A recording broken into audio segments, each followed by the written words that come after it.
Merci Madame la Présidente. Écoutez, on s'opposera à cet article parce qu'une fois de plus, une taxe pour entretenir des crédits qui devraient systématiquement toujours être en hausse. Voilà. Donc on ne se pose jamais la question de savoir si Île-de-France Mobilité est bien gérée, si il est normal qu'il y ait une inflation des coûts, une inflation des chantiers. Un exemple, le temps de retard de livraison des chantiers.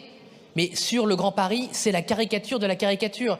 Et on semble qu'il soit maintenant tout à fait normal qu'en Île-de-France et qu'en France en général, aucun chantier, en dehors de Total Énergie d'ailleurs, comme par hasard, soit livré en heure. Dès qu'un chantier dépasse, en gros, une rampe pour personnes en situation de handicap, dès qu'il y a un peu d'ingénierie, voilà, c'est 3, 5, 10 ans de retard pour le chantier, sans qu'on se demande à quel moment ça a des répercussions sur les contribuables et les usagers. Évidemment que ça a des répercussions. Le transport parisien, la quasi-totalité des lignes sont anciennes. Tout ça devrait être amorti, mais c'est pas amorti parce que c'est mal géré. Et c'est l'enfer pour les usagers depuis 10, 20, 30 ans.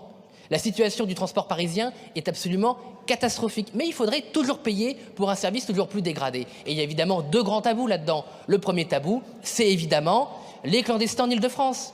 Puisque les clandestins sont concentrés en Île-de-France, Donc évidemment, quand vous avez 500 000 personnes précaires, qui évidemment utilisent les transports en commun, tous vos plans sont sous-estimés, puisque vous êtes dans le grand tabou. Deuxième tabou, les touristes.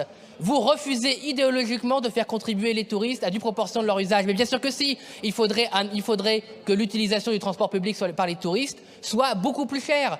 Quand vous allez au Japon ou à un certain nombre de pays, vous payez plein pot quand vous êtes un touriste. Il y a des efforts qui ont été faits, c'est moins idéologique qu'il y a 20 ans, mais c'est pas à la mesure du coût. Donc arrêtez de toujours vous retourner contre les franciliens, évidemment les automobilistes, la vache à lait du système, mais je comprends que là on touche vraiment à la grande vache à lait du système, parce que Île-de-France Mobilité, c'est le système incarné, c'est la gestion UMPS dans toute sa caricature. Merci, monsieur le député. Monsieur Sansu.